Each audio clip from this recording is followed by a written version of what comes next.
Welcome back, everyone. We will now begin our first panel discussion, Global Common Stewardship based on Science and Empathy.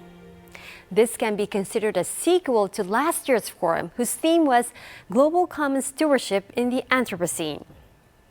Restoring the health of the Earth system requires that we become effective stewards of the global commons. This year, our panel will discuss the progress we have made in the past 1 year and shed light to foster empathy for, as well as handle concerns raised by future generations. Now, I'd like to introduce the moderator for this session, Naoko Ishii. She is Executive Vice President and Director of the Center for Global Commons at the University of Tokyo. She also curated the programs for last year's Tokyo Forum. So great to have you back with us, Professor Ishii. You know, last year, it was a big eye-opener for many who learned that humanity is at a critical juncture. So before we go to our session after this, could you give us a brief overview of last year? Mm-hmm. Yeah, first and foremost, thank you so much for having me again. So nice to Thank you come for back. coming. Yep. That last year's forum sent two critical messages. The first and foremost, that we, the humans, are destroying the stable and resilient planetary system, the very foundation of our civilization, the development and prosperity, and we call it as the global commons. But the second important message is that we have only 10 years left, that if we want to change the course, if we really want to avoid the catastrophic future. So these are two messages from last year's forum. Right, and looks like we have a short message from last year's highlight. Let's take a look. Kinds of world leaders Center for Global Commons Commons at the University of Tokyo curated the last year's Tokyo Forum. Human existence depends on our planet's environmental systems. They're known as the Global Commons. But these systems are under threat. The cause of this is us, the human race. Our mass production, mass consumption economy is taking a heavy toll on the planet. At the last year's forum, the panelists, including global leaders, sent clear and important messages. Let's achieve carbon neutrality. Most of all, over 100 cities and countries have declared state of climate emergency for the first time in human existence on Earth to have the scientific justification for declaring a state of planetary emergency. This means that we're undermining the stability of the entire Earth system. We have full influence over that right now and over the next 10 years. The scary thing is that after 2030, it basically doesn't really matter what humans do because we will lose control. We will have gone beyond the balance that Johan has been explaining, and we will be in danger of those tipping points having a domino effect on each other, and we will lose total control. In August 2021, Intergovernmental Panel on Climate Change, IPCC report clearly stated that it is unequivocal that human influence has warmed the atmosphere, ocean and land.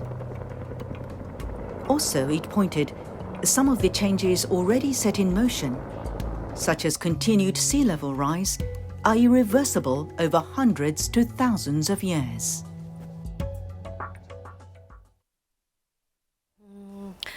Professor, to think that we only have less than 10 years is really frightening because it gives us a sense that time is ticking and we need to get our act together and very fast. So could you tell us what the main points will be for today's session? Yeah, that's exactly what you have just said. Now is the time for action. We have just finished the climate change COP26 at the Glasgow, and while there are quite good achievements, it revealed that the pace and the scale are not really good enough, that there is a huge mountain we need to climb up. So at the Center for Global Commons for the past 1 year, we have been doing the researches, we have been proposing actions, and we have been mobilizing the movement. So today, for the next 15 minutes, we would like to share with you and the audience where we are in terms of the battle to safeguard the global commons. And if we are not yet to the overcome the tipping points, we also want to discuss how to spur the actions, how to accelerate the movements. So that is what we want to discuss today. All right, wonderful and very important. So I'll hand things over to you now, Professor.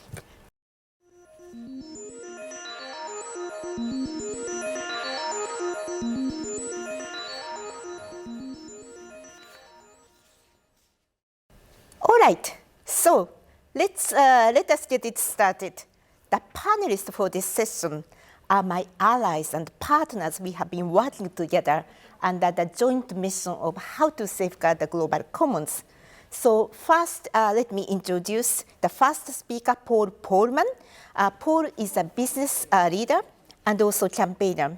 He is a former CEO of Unilever and former member of UN Secretary General's high-level panel, which developed the Sustainable Development Goals. The Paul cannot be here with us today, but he kindly sent a video message. Here it is.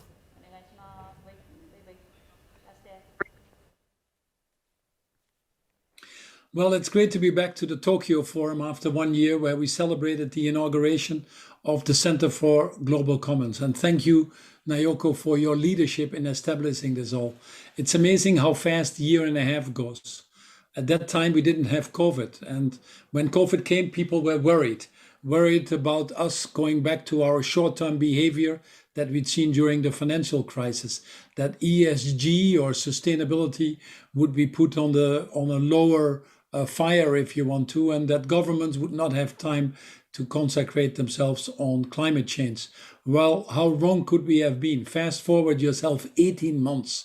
And we've seen that instead of 20% of governments, we now have 65 to 70% of governments making net zero commitments on climate change to stay within the Paris agreements.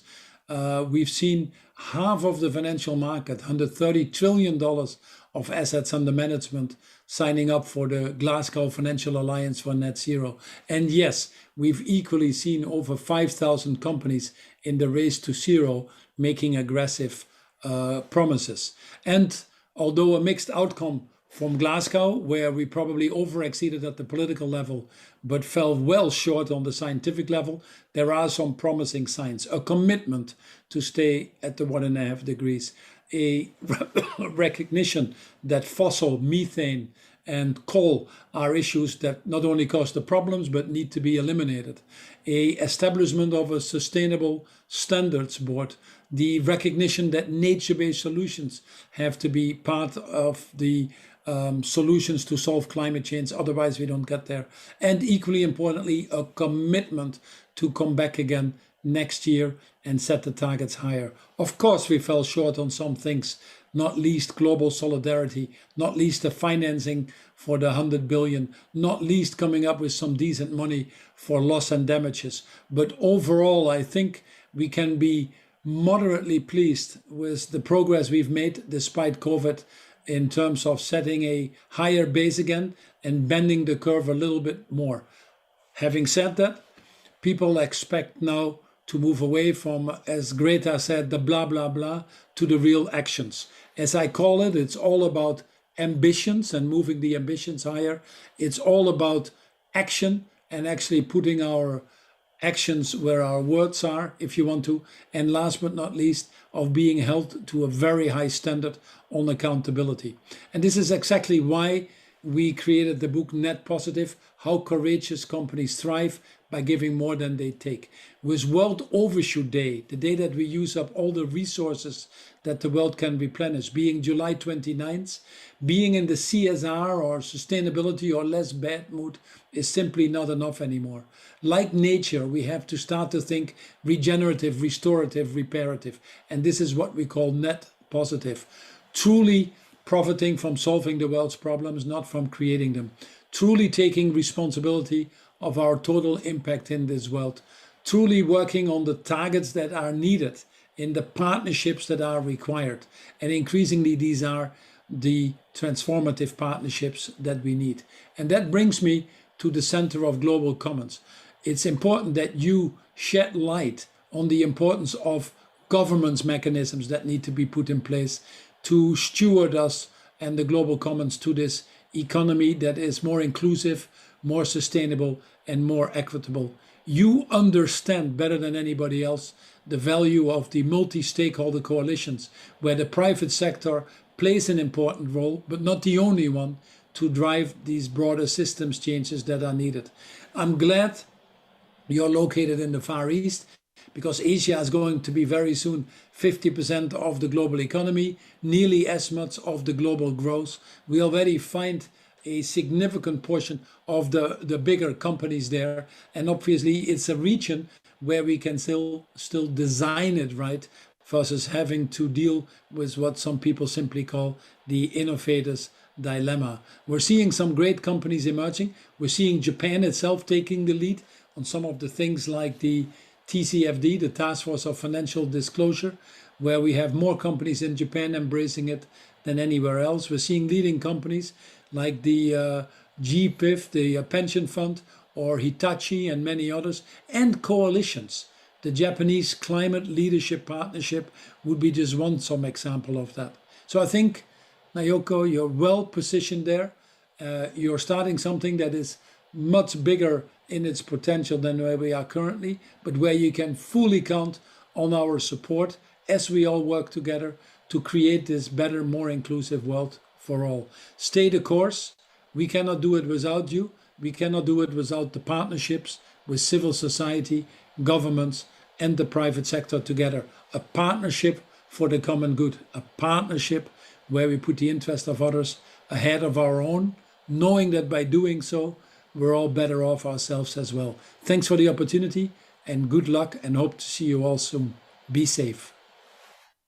Thank you so much, Paul. And setting the scene for this discussion so nicely, I also would like to thank you particularly pointing to the importance, significance of this center physically located in Tokyo and in Asia.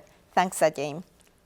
Now, I would like to invite Jeremy Oppenheim, a founder and a senior partner of Systemic, a think tank dedicated to accelerating system change to implement the Paris Agreement.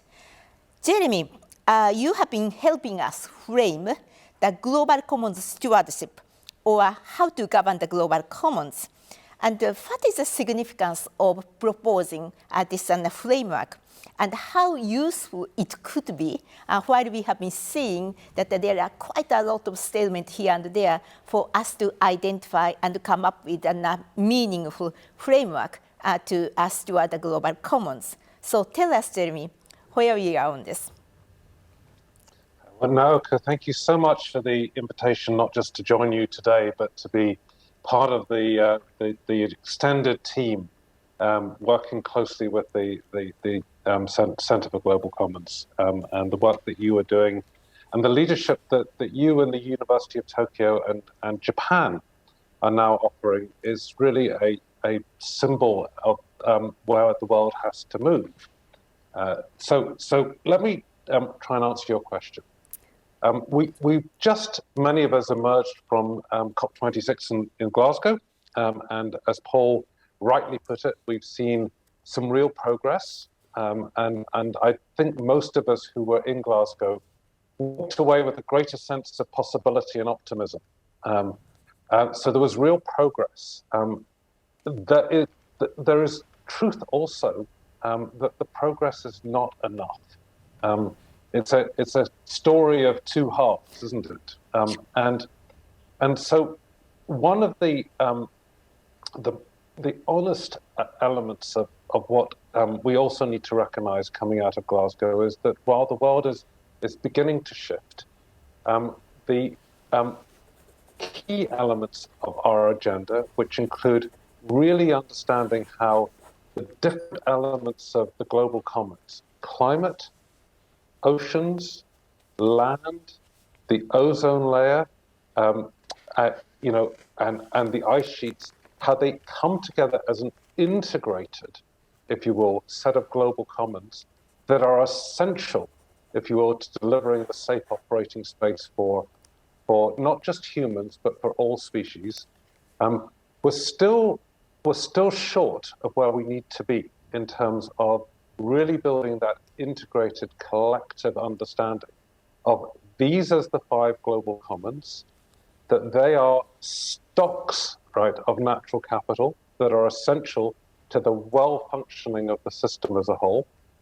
We are short, and I'm sure Jeff will kind of reinforce this, on really understanding that the only way to address the integrated nature of the global commons is to bring social justice right to the inside of the way in which we make it operational and practical.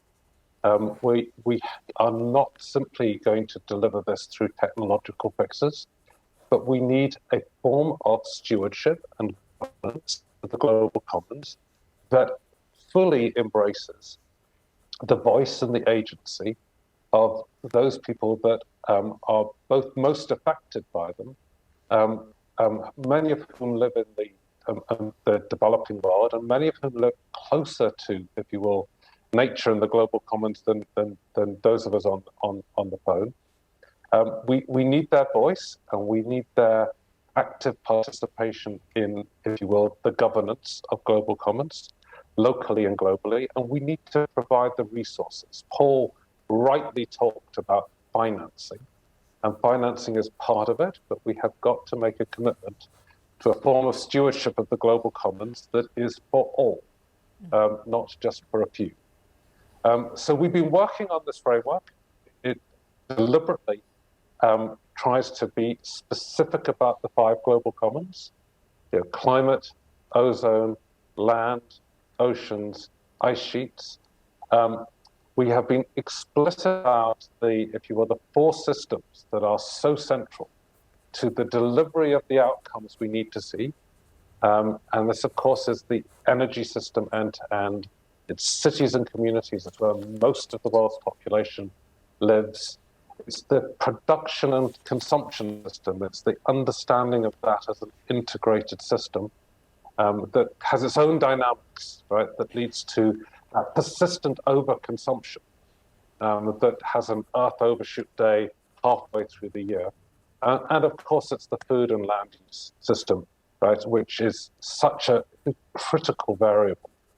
And to get this to work across those systems, we need the right government goal setting, we need business engaged with the right financial and economic levers, we need to drive innovation, and we need to make sure that this is inclusive, right? It is inclusive of all voices in the system.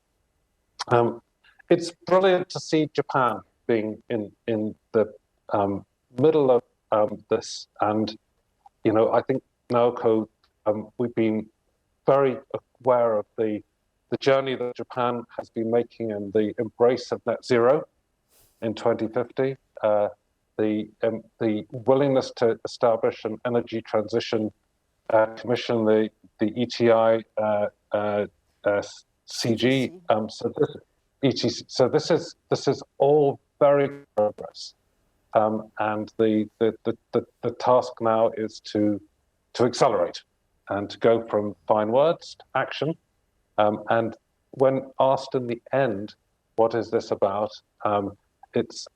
It is about getting the technical stuff right, but it is about the human element of leadership, right? Not just leading on our own, not just pretending that we do this as individual heroic leaders, but leadership through partnership, and building those partnerships that will be needed to drive system change.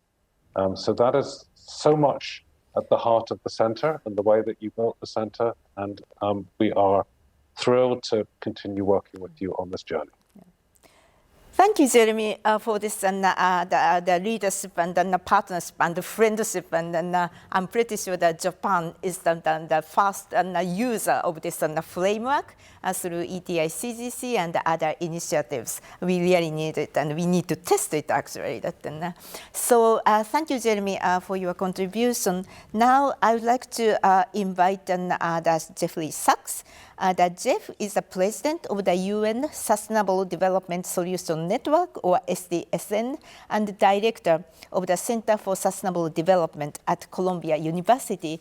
And Jeff, your team, together with Yale University, have been working or developing this very interesting index, the Global Common Stewardship Index. This is almost the first of its kind thing, and try to measure each country's contribution to safeguarding the global commons. The last year at this forum, you presented the pilot version, and it has already attracted so much of the interest from all over the world, and it really also gone to that OECD paper and else. And here today, I hear that we may get the updated version for that index. So please tell us a little bit about it.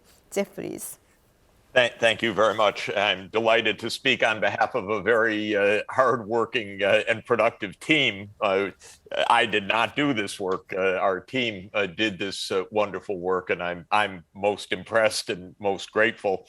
Naoko, the idea is to measure the impacts of each country on the global commons according to a number of ecological dimensions and two major concepts: the impact within each country's own territory and the spillover effects from each country to the rest of the world. In a quick summary, there are 6 types of impacts that are examined. I'll just read them: aerosol pollution, terrestrial biodiversity loss, nutrient cycle impacts, greenhouse gas emissions that cause climate change, marine biodiversity loss, and water cycle stresses. And for all of those categories, for each country, the index measures the direct impacts within the territory and spillovers. Now, there's one overriding conclusion from this, and that is that the world is really divided between the part that is making the damage and the part that is incurring damage that it did not make. Because the spillovers come from the rich countries, the impacts come overwhelmingly from the rich countries. It's the rich countries and the upper middle income countries that are responsible for most of what's happening on the planet. It is the lower middle income countries and the low income countries that are suffering. They're suffering from poverty, and they're suffering from the environmental impacts. And I thought it would be helpful to just give a few quick numbers. The world economy as a whole is something around $90 trillion output right now. And of that, the top half of the world roughly is 80 trillion of the output, and the bottom part is about 10 trillion of the output. So essentially, the richer half of the world has 10 times the income per person and 10 times the impact per person of the bottom half of the world. The sad part is the rich world, by and large, doesn't even respond to helping the bottom half of the world. That was the great failure of COP26. The rich world couldn't even find a measly $100 billion a year. And I say measly because in a world economy that is roughly $100 trillion a year, that's 1/10 of 1% of world output. But the rich world failed completely to do that. Why? Well, it's obvious. the politicians in the rich world are voted in by people in the rich world. So it's almost by design that they don't care. And so most of our international gatherings these days are promises and hand-wringing by powerful countries that say we care so much, but they actually don't care very much, I'm afraid to say. And we have a broken financial system. The more I study it, the more broken it is, because it does not channel funds to poor countries. In fact, I had not realized until the last few days that there is not one single low-income country that is given an investment grade rating by the credit rating agencies. There are only two lower middle income countries, Indonesia and the Philippines, that have an investment grade. What does this mean? It means that the rich governments don't care, and it means that the private capital markets don't function to finance the needs of the poor countries. And the poor countries are more than half the world population, if you add up the people in the low income and the lower middle income countries. So what our index shows, Naoko, is that both on domestic impact and on spillovers, it's the rich world that is responsible, not surprisingly, because the rich world's the part that consumes everything on this planet. And the poor world doesn't count. So I think the message from this is not only the science of what's happening in each of these critical areas, greenhouse emissions and aerosol pollution and marine depletion, but how are we going to get accountability by rich people for the whole planet? It used to be, well, I won't go into the whole history, but the truth is we still don't have a system at all of justice, at all of one planet. And that's why COP26 failed in so many ways. It failed on financing. It failed because India said, nah, we're not really into this because you haven't given us anything. And it's not a mystery that we're going to see more and more failure unless we revise how we act. I don't know how it's going to happen, by the way. The politicians in my country are nastier than ever. Not the president, he's a nice guy, but our Congress would eliminate all aid if it could get away with it. They're just so selfish and nasty. So the question is how we're really going to make a breakthrough. Maybe that could be a topic for next year's report. Back over to you. Yeah, thank you, Jeff. And pointing to a few significant features, the message from this index. And when I saw that index, I was really shocked with this huge responsibility of actually the G20 in terms of the size and the impact on the global commons, but also this spillover impacts that, for instance, Japan, who have been importing more than 60% of the food, that when I look at the biodiversity or the land use system, our domestic production looks quite all right, but once we include the spillover impacts, our score really got dirty. And then I see this responsibility to be really shared between the consumption country, consuming country like Japan, and producing country like, let's say, that the lower and the middle and the low-income countries, and who actually produce so much of the foods and stuff for rich countries. So it really creates the importance, the pointing to the importance of this international the business relationship, and then the world really needs to handle that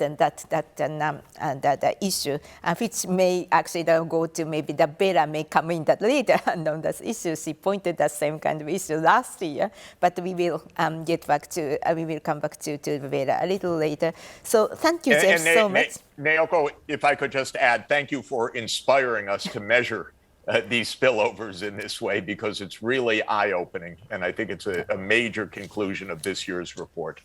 Absolutely right. And we have already started the conversation with some of the business leaders in Asia, how we can get together the responsibility of consuming countries and the responsibility of producing countries. Without bringing these two parts together, we will not be able to address that issue. Thank you, Jeff.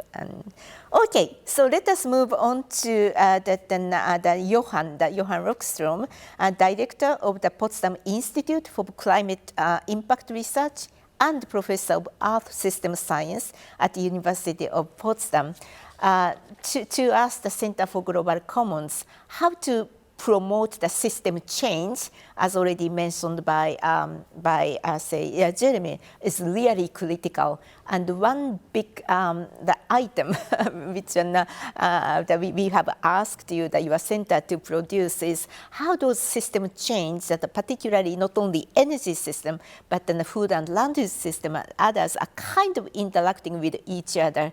So that is something we would like to hear from you, Johan.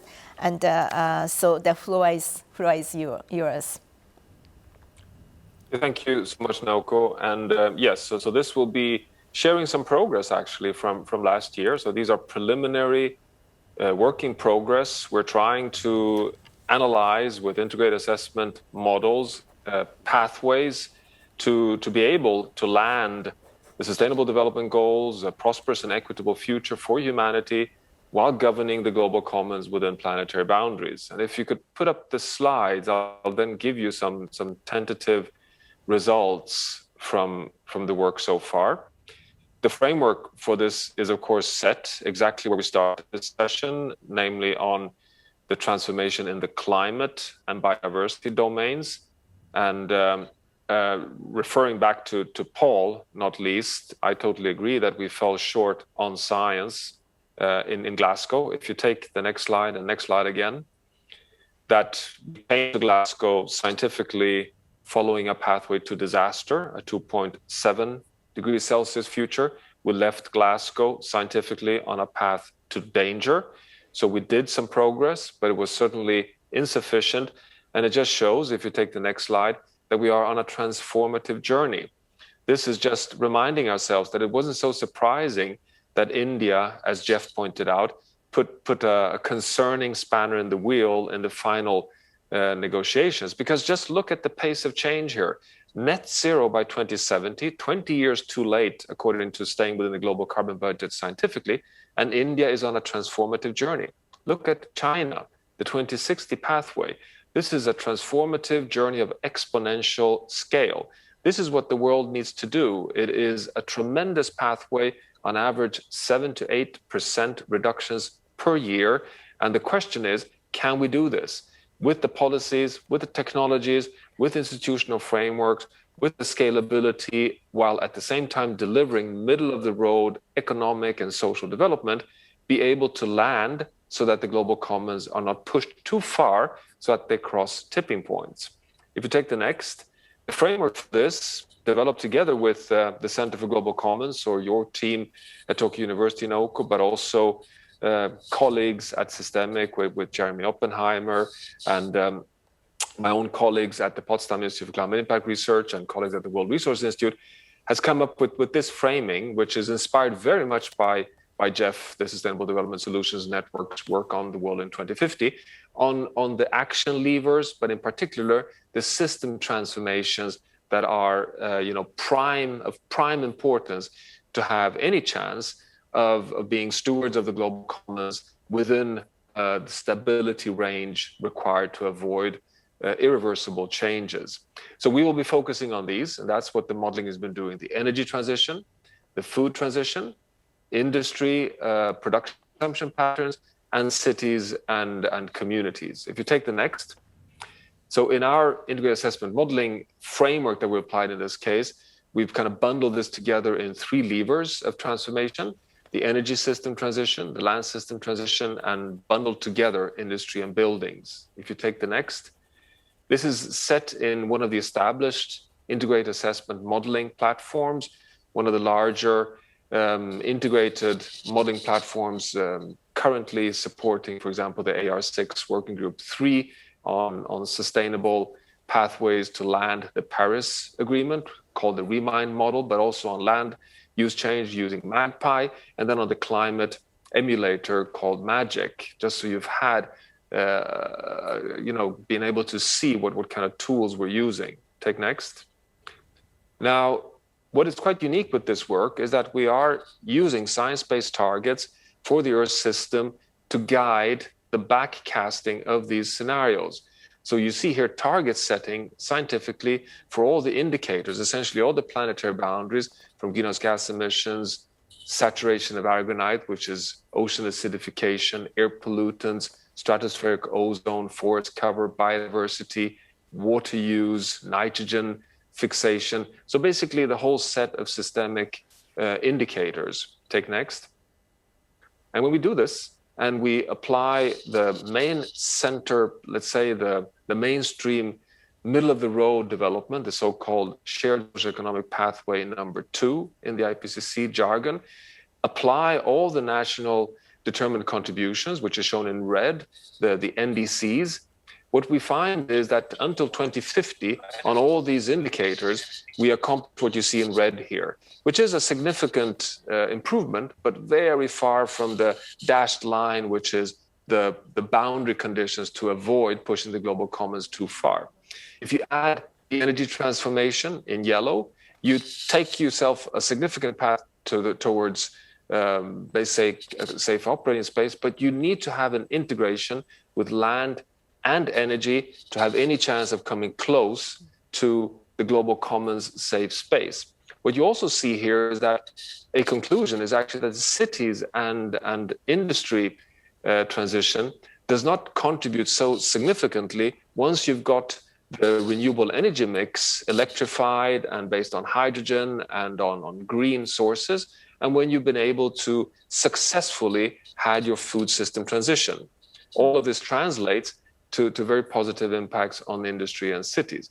But what it also shows that if you combine these transformations, you actually have a chance by 2050 to come a long way, but not all the way. These transitions will not be sufficient, but they take you a significant part of the way. And these are all based on current policies, the toolbox of economic policies, and the toolbox of technologies. Take next. Now, the most interesting perhaps is what happens on global mean temperature. So for 2050 on the left, what you see is that the current policies on NDCs will take us towards catastrophe. It takes us, very close to 2 degrees Celsius by 2050 and well beyond 2 degrees by 2100. So as Jeff says, Glasgow did not deliver in full. But if we have the energy and land system transitions, we can actually by 2100 take ourselves back towards 1.5, at least with a 66% probability. So you see here evidence showing the need for transitions at large scale in addition to the NDC and SSP development trajectories. Next. So in conclusion then, what this says is that energy and land transformation do most of the work to really land a global commons, a safe global commons future.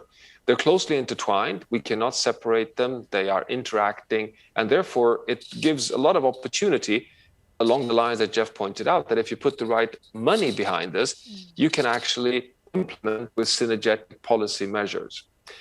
It's equally important to also recognize that these energy and land system transformations must be set in an equitable, but also in a cross-sectoral framing.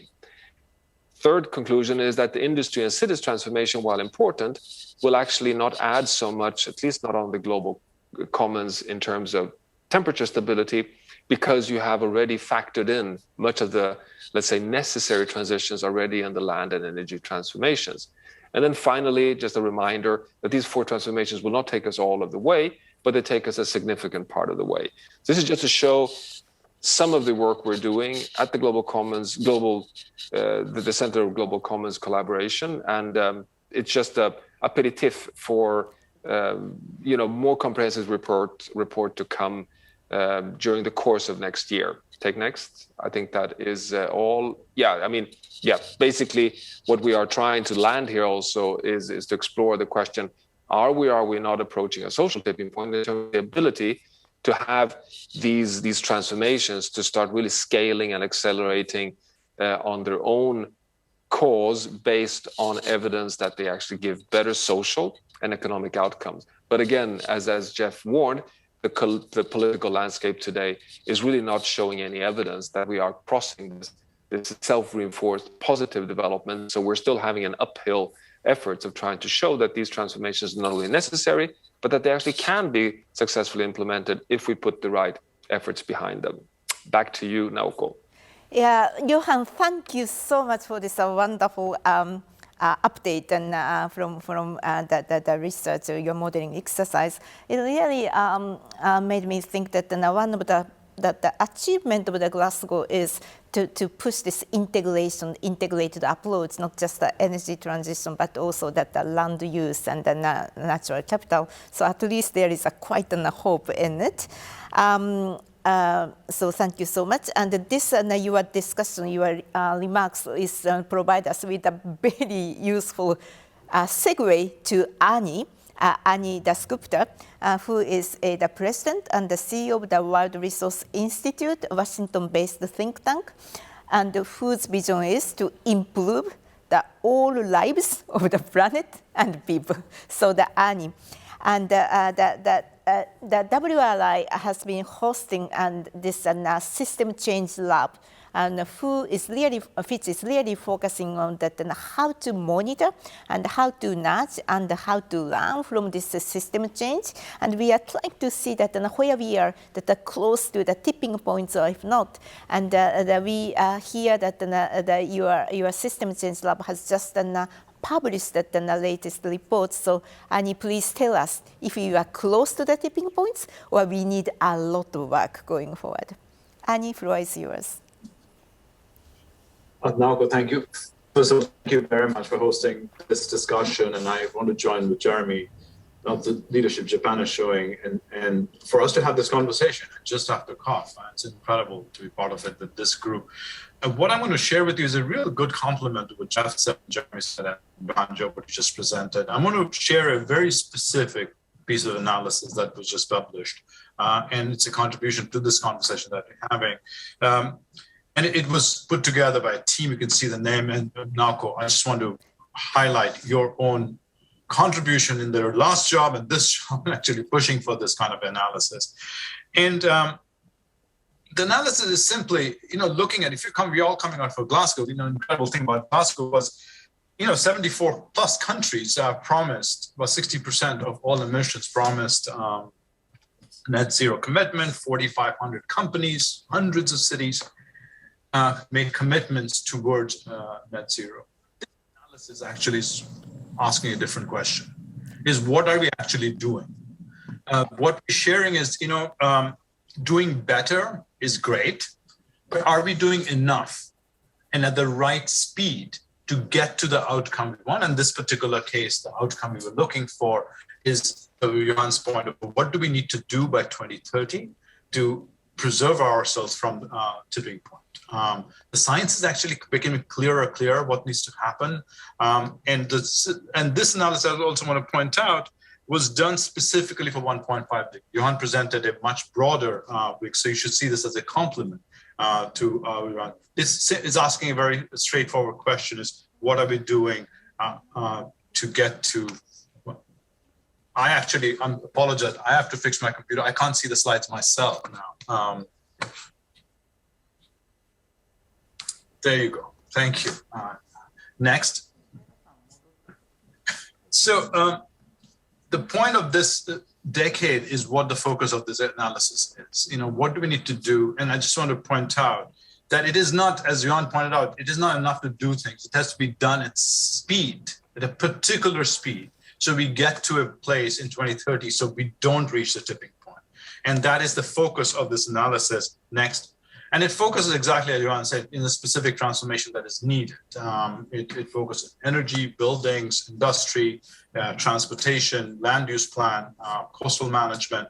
In addition, it focuses also on the speed at which we're sucking carbon out of air or the technologies. And also finance, which is a critical part, all people. And Jeff, thank you for your comments on finance. It's really illustrative of what needs to happen to finance. So next, I'm going to go at speed here because of the time. I encourage you to look at it. I think the bigger point here, so we divided up this transformation into 40 measurable or almost pretty hard, but measurable indicators. And you can see the big news is unfortunate, is that of the 40 indicators we looked at, none of them, as you please look at the corner, I hope you can see the slide, is actually moving at the speed we require to get to the place we need to 130. So that's the first message, that we need to do things faster, better. The second thing I want to point out, just let's look at few of the other, so for the well off track, I hope you can see this slide. The well off track has a long list of things, and the well off track is something that requires more than twice the speed that is happening right now. The thing I want to point out is coal in electricity generation as an example of it. There are 8 indicators that require less than twofold. That is the off track one. And in that, crop productivity, industrial use of electricity, meat production, these and that. I want to point out, though it just requires less than twice as fast movement of progress, it is actually pretty difficult, has seen in actually moving it fast. And then I want to point out that things that are stagnating, and it's important to actually look at that things that are not moving. And a lot of movement is going, but the speed of things, the intensity of global steel production, for example, is there. The last thing I want to point out, and this requires, is things that are going backwards. So if you were in COP, you would have been very excited to hear about all the e-mobility kind of discussion that's going on, which is all positive. Electrification of mobility, as Johan pointed out, it's a critical piece. However, at the same time, number of miles traveled in private vehicle is actually increased. So it's not enough. This is why a system change approach is required. It's not enough just to electrify vehicles. It's also important to move people away from single vehicle use. So this is a set of indicators. I just want you to look at this that actually measures how well we are doing, not what promises we have made. And these both needs to be seen at the same time, and how far. This is the point of this exercise.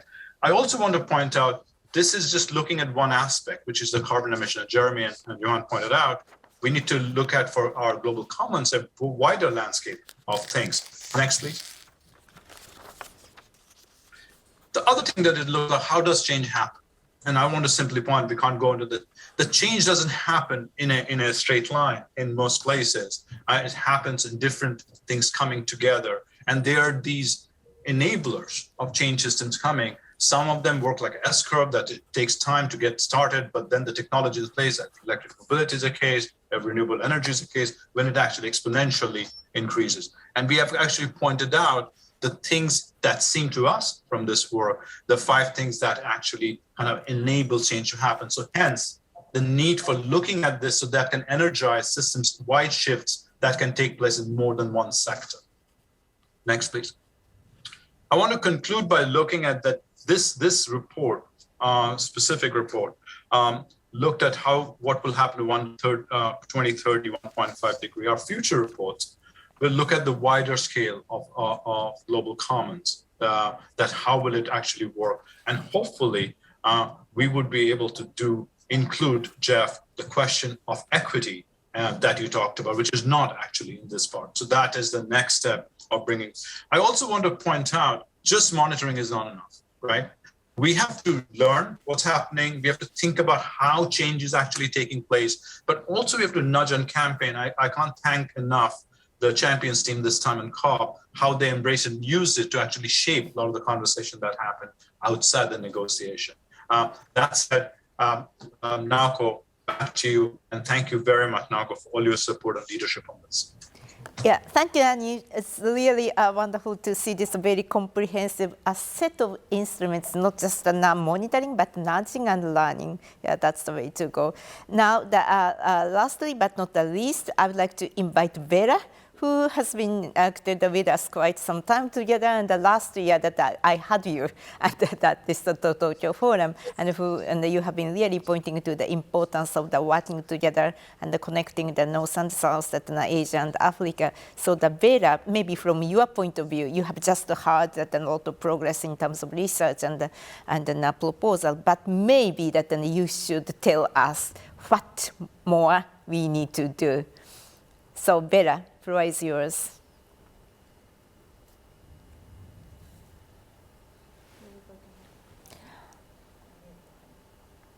I'm unmuting. Thank you very much. Good to see you, Naoko. It's nice to have us all back again to continue this very important conversation, and congratulations for a very successful one-year launch. Listen, I was supposed to talk about connecting North and South for a green recovery and climate action, global common stewardship. I want to start with sort of, I think, one of the first global commons that we have, witnessed this during this pandemic and how we reacted to it. And then maybe based on that, talk about, do we really have a global commons? And maybe the conversation should be about how we create something that is more sustainable and that really reflects the existence of a sustainable and inclusive global commons. So since the COVID crisis began, what we have seen is that the advanced economies have given themselves in GDP per capita, $11,800 GDP per capita per person to respond to this crisis. The emerging markets got about $578, and the low-income economies, $57. This just gives you a sense of what I call now sort of dynamic divergence in our response to, quote unquote, if ever there was a global commons. It clearly is not common. It's maybe an uncommon or an unequal. And I think that is the beginning of the response that we have been seeing since the crisis. But it tells us two things. It tells us first that, one of the things that we need to do is begin to look inward and say, what is it that, as your question asks, what is it from the South that can ensure that, there really is a global common? And I take a couple of things. One of the things we've been looking at recently is in the Democratic Republic of the Congo. The Democratic Republic of the Congo has 70% of the cobalt in the world. Gabon has almost 40% of the magnesium. We have nickel on the continent. We have platinum on the continent. So where am I leading to? I'm leading to battery-powered electric vehicles. Electric vehicles on the continent today, we have 5 million, in the world today, 5 million on our roads. We're going to have about 60 million in the next 20 years. This is going to be how, and Annie referred to it, I think, in his presentation, and also I think Johan talked a little bit about mobility. Mobility is going to be an important part of the climate crisis response. And there we have clearly a good solution from the South with lithium-powered batteries for our cars coming from the DRC. In this same DRC, we also have in the Congo Basin the peatlands, which is again another global common. And one of the big conversations at the COP20 was around the price for carbon. And I think so far, we have heard during this crisis a lot about transparency on debt and transparency on revenues. We haven't really heard enough about transparency on carbon pricing.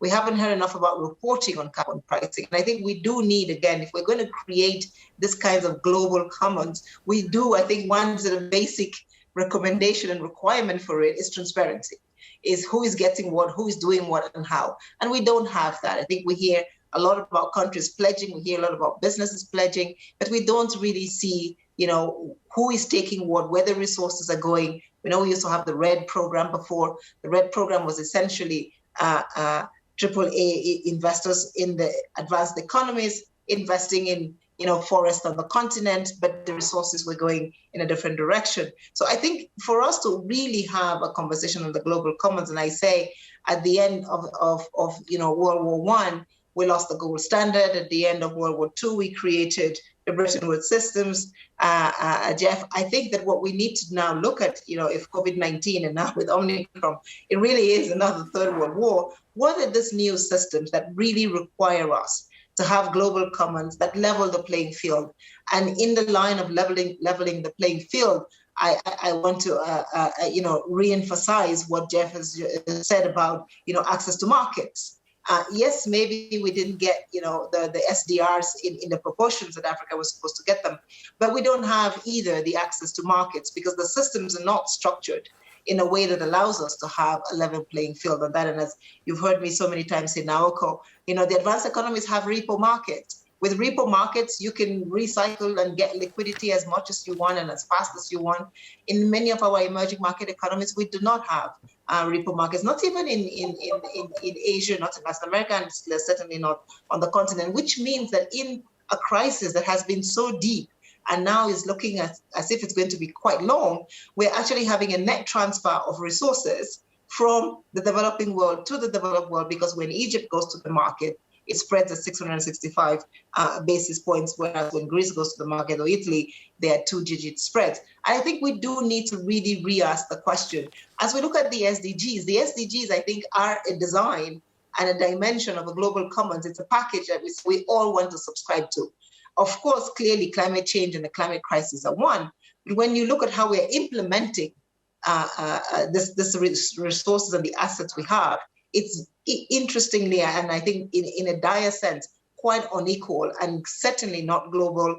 And I think that what we do need to do is look at how we can begin to create new institutions. I do not believe that the existing institutions today in the systems in which they are structured can fundamentally change the way we're doing it. And one of the things I think we do need to bring closer and more into the middle of these conversations, it's unfortunate that Paul was not here today, is really the private sector. Because they come to this conversation almost with a different lens, with a different perspective.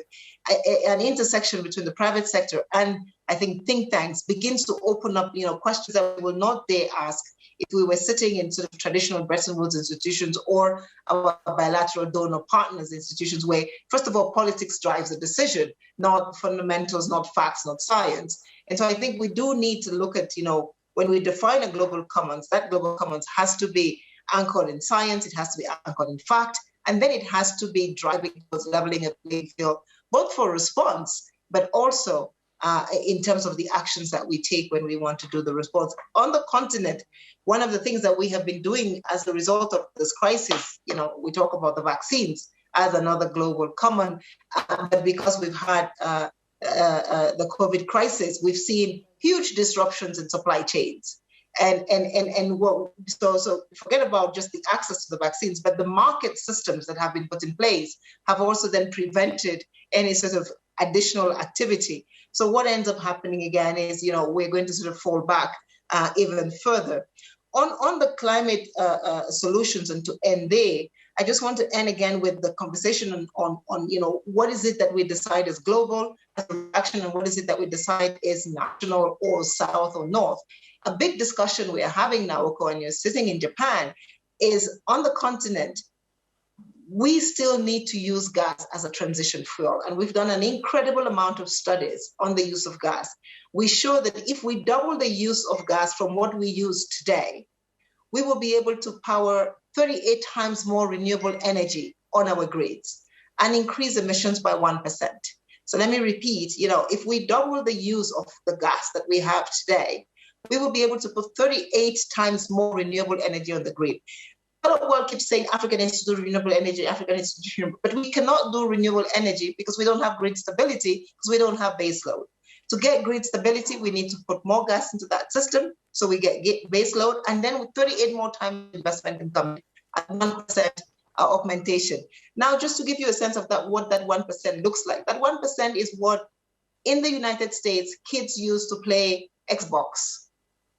And so essentially what we are saying is for Africa's development, we need time between today and 2050 to transition out of gas, to ensure that we can actually move out of it, move into renewables by beginning to power some base load and bringing the investments in. And I don't have that, we don't see that conversation again as a global commons conversation. We see the conversation as Russia, putting gas into the European market. We see the conversation as France taking gas out of the Mozambique coast, but then the DFIs all together saying we cannot fund gas on the African continent. So again, I don't know where those conversations happen and how global they are, but clearly on the continent, I think we don't see them as sufficiently representative of the ambitions that we have also to get to net zero, but in a different trajectory. Thank you. Yeah, thank you, Vera. As always, you really fired a very, very important message and, from your location and your background. And really appreciate your very insightful intervention. I think that the time is almost up, and I'm sorry I'm not really managing this conversation so that well. But maybe for the last maybe the 3-4 minutes, I just want to see that if each one of you could give us a 30-second, 1 hour concluding the message to among ourselves, because there are so much of the important conversation with us, but also the audience who have been listening to this conversation. We hear that 1,000 people have already registered, and I hope that they are there, so that to us and to the audience, and maybe could you please give us a few concluding thoughts? Anybody could start with. Look, Naoka, this is Jeremy. Yep. Just to jump in, look, I think you've heard the same message in a way from all of the different speakers. Yep. And the message is that there are technically feasible pathways to get to a world in which we protect and restore the global commons, that they are all hard. We are miles behind, as Annie put it, but you can describe this in a way that does actually deliver prosperity with, to Vera's point, different pathways for different regions. All that said, it hangs on political leadership and an architecture that allows for the inclusion of the voices of those people, particularly in the global south, who do not get the representation and decision making that is needed, and therefore the question of justice, right, and the expression of that, and the, if you will, the way in which politics is done, right, sits right at the center of whether or not we're going to embrace the technological revolution and all the possibilities that lead us to a world where you can have massive improvements in the performance of these economic systems. But we only get there if we are willing and courageous enough to tackle the political requirements for that transformation. Thank you, Jeremy. Naoko, maybe I'll follow. Yes. Yeah, I'll follow Jeremy and the remarks that have been made. You noted how important the G20 is because those 20 around the table constitute something on the order of 85% of the problem and the challenge and the income. I propose that the African Union should become the 21st member, the G21. That would bring 1.4 billion people to the table. That would bring another 3% of world output to the table by adding one crucial voice, the chairperson of the African Union, not as an invited guest, but at the table, at the front row, of course, because this is what we need to make this world work properly. I believe that the G20 should be the G21, I should say, with the Indonesian presidency, should be a venue to make a fundamental breakthrough on finance. Bali, whether it's Bretton Woods 2, it will be Bali 1. We need an international financial system that channels finance to the half the world that is absolutely cut out of international finance right now. And the G21 could do that. So I'm urging that we, in the coming year, use the G21 for this purpose and calling on Indonesia and the rest of the G20 to bring the African Union in. The European Union's a member. If the European Union's a member, of course the African Union should be a member. It's 3 times more populous. So it's time for that. Thank you, Jeff. I think that the Bali one is nicer. Exactly. Yeah. All right. So, anybody from Annie or the Johan? Before I ask the Vera I'd like to make concluding. a quick comment, just building on Jeff. I was going to I'll make two quick comments. Jeff's one on G20. We did a paper just before COP, which basically looked at all the G20 countries. Some of them already have done 2050 net zero commitment. If they did not only make commitment, actually took action towards this by 2030, that 2.4 degrees that is there today can be 1.8 degrees or 1.7 degrees. Yeah. That's the importance of G20's leadership and the lack thereof. So I underline Jeff's point. Yeah, it's a paper, you can have a look. The point I want to make, Naoko, that it's, and we talked about to Joanna and I talked about in COP, what emerges from me, and I know Jeremy is a big supporter of this, that the science, it's becoming clear. I think we can keep making the science better, what to do, where to do. I think it's becoming clearer. What is not, seems to be there, is actually an institution that will take care of the global commons question. It seems to me, we can talk about individual politicians should be bigger and take more leadership. Of course they should. Of course they should. So I'm not saying that's not, but the institution that will step up and actually do something about the across the world inequality of the global commons that is taking, it's missing. So at least that's where there needs to be some incredible level of innovation and pushing from all of us to think about what is that governance. It's clear to me the current governance mechanism institution there are, the solutions will emerge for what we require and how fast we require it. Thank you, Annie. And maybe 30 seconds from Johan and Vera. Johan? Yeah, no, I love the G21 idea. Of course, it's true that it's G20 impacting on Africa being the big victim. I would just like to also emphasize that if we push the global commons too far, we will all lose. Also, the G20 are being impacted already today and will increase their impacts. And I think we should push that very hard, that we will all lose if we push the commons too far. We even have scientific evidence today that thanks to healthy commons, we have actually cooled the planet with almost 1 degree Celsius in oceans and on land-based ecosystems. So I think we need to kind of put this very much at a planetary stewardship level. And that's what Elmar Kriegler and the team running the integrated assessment modeling work together with colleagues in Japan are kind of trying to show here that this is really it is a global common, despite Vera's true, correct assessment that this is so difficult to make the political system understand, but it's like we just depend on the stability of the entire system. Yep. Thank you, Johan. Vera, final words from you.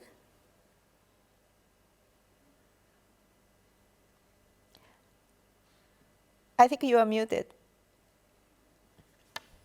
I'm going to get used to this. Really, I think whatever this new institution, we're all agreeing now that we need a new institution.